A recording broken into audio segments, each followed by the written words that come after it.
Welcome to Friday Beyond Spotlights, where we invite leading minds and game changers with incomparable experience and unique knowledge to come to our lighthearted yet informative show. We aim to help business leaders and the wider community gain insights, grasp opportunities, see behind and beyond spotlights, so we can see the full picture, dream bigger, and achieve more together. I'm your host for this episode. My name is Nick Chan, a lawyer and lawmaker. Friday Beyond Spotlights is honored and pleased to present to you our guest today, Mr. Anthony Lam, the Vice Chairman of Golden Resources Group. He served as Executive Deputy Chairman of the Federation of Hong Kong Industries and as Chairman of the Hong Kong QMark Council. Anthony Lam runs one of the most crucial, dependable, and tax-savvy rice importer, wholesaler, and distributor in the world, with Hong Kong as its global headquarters, feeding and delighting rice lovers in Asia, North America, Europe, and Australia. Anthony, welcome to Friday Beyond Spotlights. Hello, Nick. Thank you very much. I'm very honored. Anthony, how big is the rice industry and how big is the market? Well, total rice market is about 510 million metric tons, which is a lot. Per year consumption? Per year consumption. Wow. Okay, so it's basically, I would say 99.9% of the people do eat rice. It varies from different countries. For example, Bangladeshis. In Bangladesh, per capita consumption is around about 268 kg per person per year. That's the top of the list. Right. And the lowest is Serbia. Actually, it's under 1 kg per person per year. Okay, Hong Kong is about 38 kg per person per year. In your view, what is a rightful place for rice in the history books? It's said about between 8,500 years to 13,500 years ago, people start eating rice and start cultivating rice. It started off, according to some of the history book, it started from the Yangtze River in China. And then people started bringing the rice out to different areas through migration and also trading. And they actually trace back of how the culture actually moved around the world with rice. Well, how did the habit of eating rice spread to the world? You mentioned as people move, migrate. Are there other factors or reasons or historic moments that contributed to spread of the rice eating culture? Yes, actually rice eating is very linked to the culture and also linked to the technology, strange enough.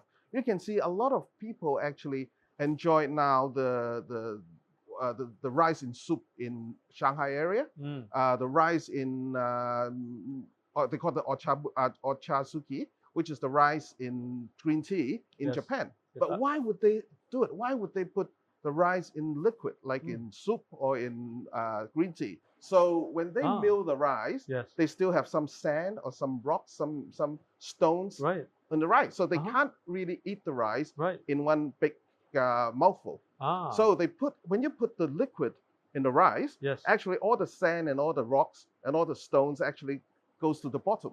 And then you can have a full mouthful of rice and you can enjoy it. So next time when you're in the countryside and when you have some sand on your mouth, in the mouthful of the rice, and then you just put some liquid in there, maybe water, maybe tea, maybe soup, and then you can have a very nice mouthful of rice to eat. So that is actually part of the culture. So in Shanghai, people eat a lot of soup rice, and in Japan they eat a lot of tea rice or rice with tea. And for example, in Vietnam, the milling machines wasn't all that good. It's easy to break the rice. The drying, because of the drying, the rice it's easy to break.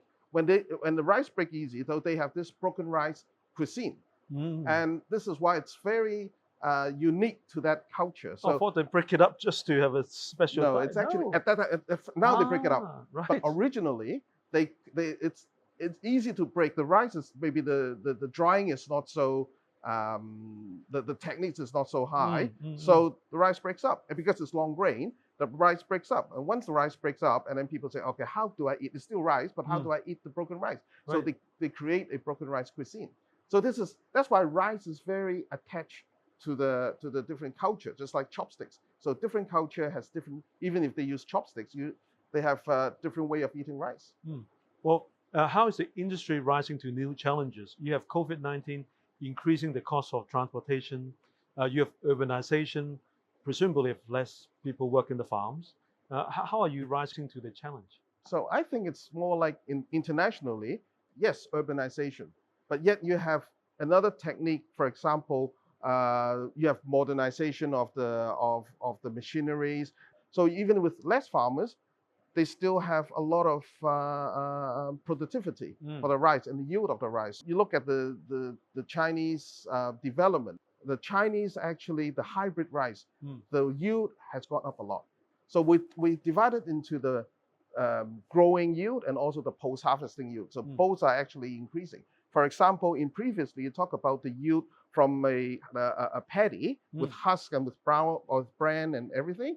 The yield is around about 40%. Now, some of the rice has already gone up to 50-something percent, 53, 54%. Right. So the yield, when the yield increases, that means the quantity that you can produce has increased. So this actually will counter the negative effect of urbanization. As a matter of fact, we have a lot of increment actually in yield and the quantity. The trading of rice is actually increased 10% from the year before to this year. So it may be because of COVID or maybe because of the difficulties in, for example, wheat export. So rice actually replaced that. And we have enough rice for that. What is the difference in a grain of rice, pricing-wise? Well, they're all different. It's all demand and supply. It's basic economics. Okay, so the less you grow, and if it tastes good, the higher the price, right? So it's also depending on the number of growth per year. For example, some of the commodity rice, you talk about 3 to 4 growth per year. Right. Okay, right. that will be, those are the commodity rice. So the fragrant rice, or even the Japanese rice, or the Taiwanese rice, or the northern Chinese rice, you talk about there's only 1 growth a year. So they are more expensive rice. It's just economics. Anthony, are rice producers using satellite systems to help increase yield? Yes, as a matter of fact, now they use drones. So they use drones to sow the seeds, and then they use drones to fertilize it and to do a lot of things to mark actually the area so that each and every square inch can have the exact amount of fertilizers and pesticides on it. So it's very high tech, especially in the Southeast Asia and in China. And what is your view on GMO rice?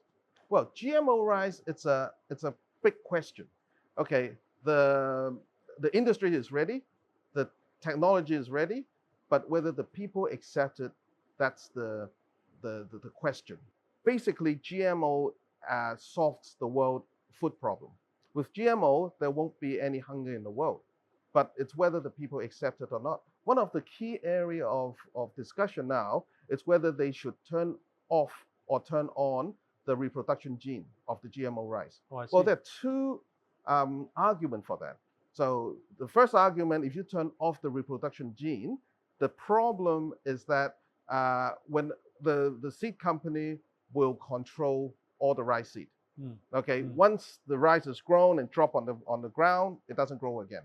On the other side, if you don't turn off the reproduction gene, that means when that's wind or whatever, your seed goes into another field. That means you cannot control which one is GMO rice field, which one is not GMO rice field. So now there are two arguments on it. So, but yet, I think the first problem can be solved when more government control to be in there, instead of like private companies controlling the seed. In Australia, I think they have a very good system. Actually, the farmers own the cooperative, and the cooperative do all the business relating to rice, including growing the seed and cultivating the seed. Okay, at the end, all the profit goes back to the farmers, which is very equitable, I think.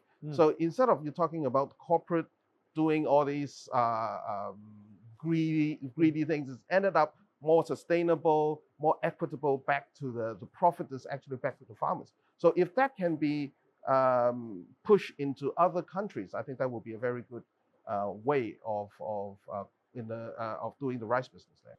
I hear you're also a rice connoisseur and a historian yourself. Which is your favorite rice and why? So I would say, Nick, rice is very interesting. It's very much like pairing. like red wine. But nobody actually says how to pair rice. But if I give you the best fragrance rice, and then I ask you to eat sushi with it, you don't like it. Or even eat the eel rice, the unagi, you don't like it, right? It doesn't match.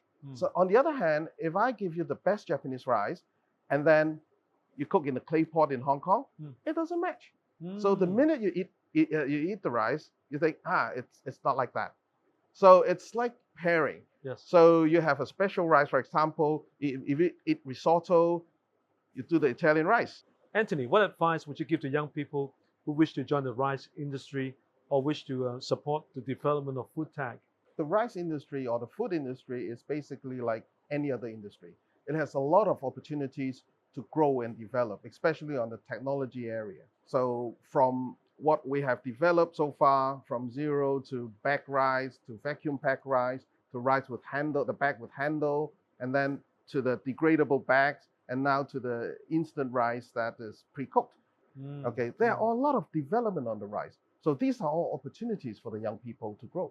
Thank you, Anthony. And we'll be right back after the break.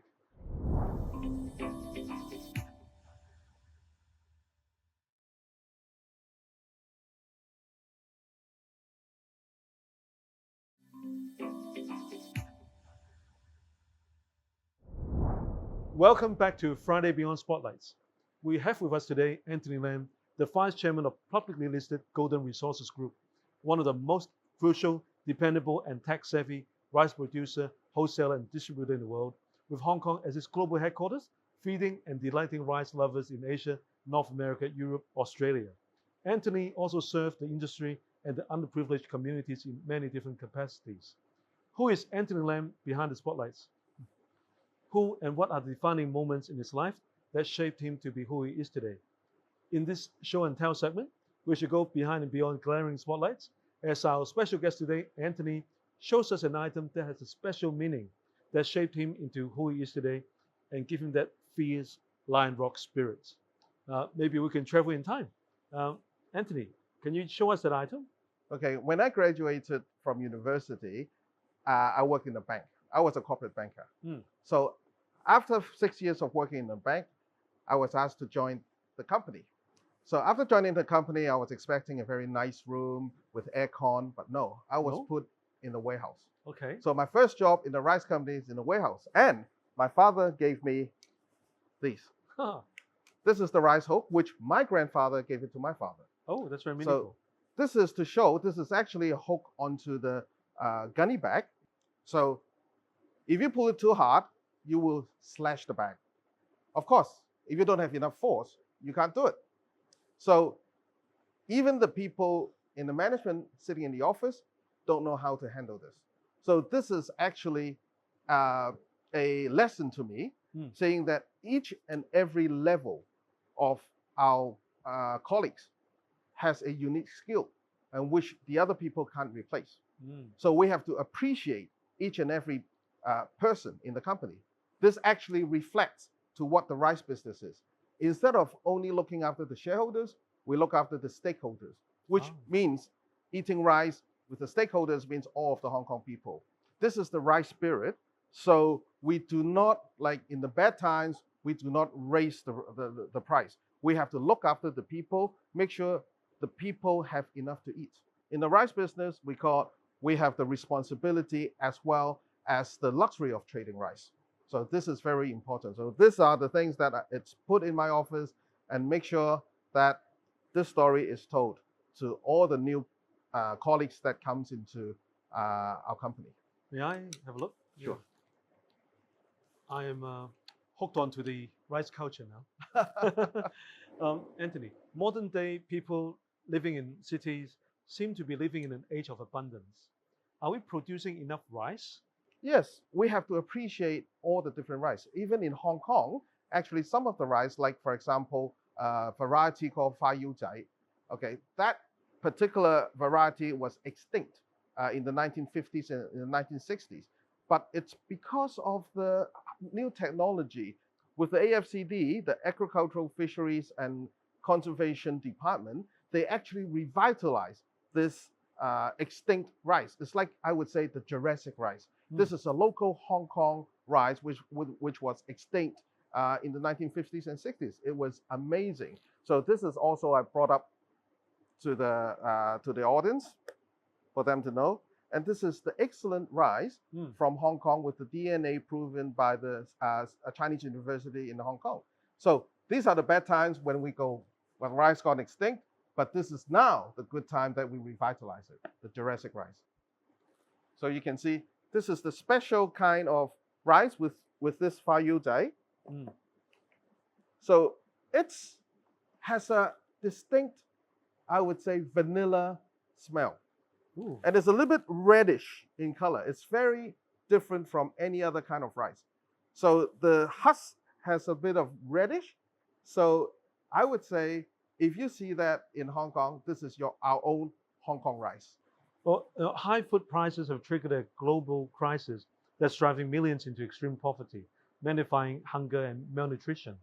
The number of people experiencing acute food insecurity and need urgent assistance likely climb over 200 million people in 53 countries, according to the Food and Agriculture Organization of United Nations and the World Food Programme. How should the world deal with this? How does your family help or have helped in the past to ensure rice supply security? I would say what we do, the charity or the donation, is not what you can get from the tax return. Because I donated the rice, I have a tax refund. No, we don't do it that way. You do it from the heart. So you're going to help different people. Yes, there's a lot of people in hunger around the world now with the increasing of the logistic price or the food price. It's not doing any good. So what you do is that don't waste any rice. You eat what you can, and also donate. Okay, donate through your heart to help the people. In Hong Kong, even in Hong Kong, there are a lot of people that hasn't got enough nutrition in Hong Kong. So I think what we should do is to put our heart out.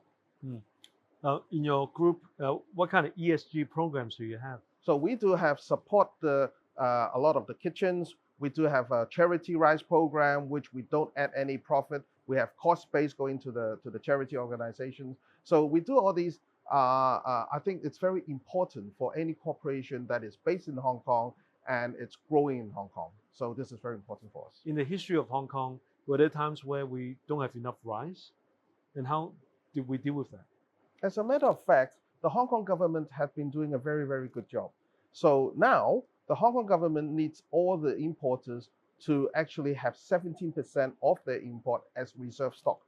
So it's roughly represent to about 2 weeks of supply of rice. Right. So that if there's any rush on the rice, at least the government will have the 17%. Plus on top, all the rice traders will have existing stock apart from this 17%. So total is about one month to 1.5 months storage in Hong Kong. So how they work out is that within this one month to 1.5 months, the rice supply importers can actually source from different areas and then get the rice into Hong Kong and feed the Hong Kong people. So you can see last year and the year before, there was some rush of rice. It's not about not enough rice in Hong Kong. There's abundance of rice. I've actually been talking on the TV and also on the newspaper that there are a lot of rice in Hong Kong, but people rush the rice. Why to be greedy? For example, you have 1 bag of rice is enough for you to last for 2 weeks. But why do you buy 10 bags? Right? It's the logistic problem. And for example, all the rice importers deliver to the supermarket, the retailers, you talk about maybe they deliver 2 times in a week. But after they landed the rice in the supermarket and suddenly all were gone. So it takes 2 days for them to resupply the rice. It's not, we don't have any rice in the warehouse. It's just the logistic issues. As we reflect on the past, introspectively look at Hong Kong or the world is today, and we gaze into the future, what's in store for us? So I would say not to worry about the supply of rice, especially when you're in Hong Kong. Great. So Hong Kong has the ability to get the best rice from the rest of the world, anywhere. If you can get a good rice, you can realize the good rice, you can import into Hong Kong, and the Hong Kong people can eat it. But don't waste any rice. Order what you need, eat what you can, and appreciate every grain of rice that is presented to you and taste the rice. Thank you, Anthony. We'll now go to our rapid fire questions, where we'll go up close and personal with Anthony Lam. I will be firing some rapid fire questions at you. There will be no right or wrong answers. Can you please simply say the first thing that comes to your mind as you hear the question? Are you ready? Sure. What is your favorite rice dish? Char siu rice, Your favorite comfort food? rice noodle, Favorite sports? rugby, Last book you've read? Duty by Robert Gates. What was your first job? I was a corporate banker. Who do you admire? My father, Where would you bring new visitors to Hong Kong? I would bring them to yacht club because of the beautiful harbor. Talent you wish you had? Playing guitar, which my son did very well. Your proudest moments? When my father said to me that you grew up just what I would like. What was the last thing you searched online? About the quantity of rice consumption. What would be the title of your autobiography? Rice, and Rice. So R-I-S-E, R-I-C-E, and R-I-Z-Z. What are the qualities you admire most about your parents? Hardworking, endurance, and they tolerate my shortcomings. What is your biggest fear? Boring dinner. What advice would you give to your younger self? Do it. What legacy do you wish to leave behind? So how the people think I have helped the society and helped Hong Kong and bring Hong Kong forward. How will Hong Kong look in 5 years? Hong Kong is heading towards a much brighter future. Thank you, Anthony. Can you share with us your suggestions or well wishes for Hong Kong? I think we should be positive about Hong Kong. Just put away all the negativeness. We all live in Hong Kong, whoever we are, wherever we're from, but Hong Kong is our home. So together, we're going to make Hong Kong better. Thank you, Anthony. Thank you, Nick. And thank you all for joining Friday Beyond Spotlights. Anthony, thank you for coming on Friday Beyond Spotlights. Thank you for having me, Nick. Why don't we have dinner together? Let's do that. This is my favorite dish. Ooh, rice, of course. Yes, of course. Smells so nice. Cheers. Cheers.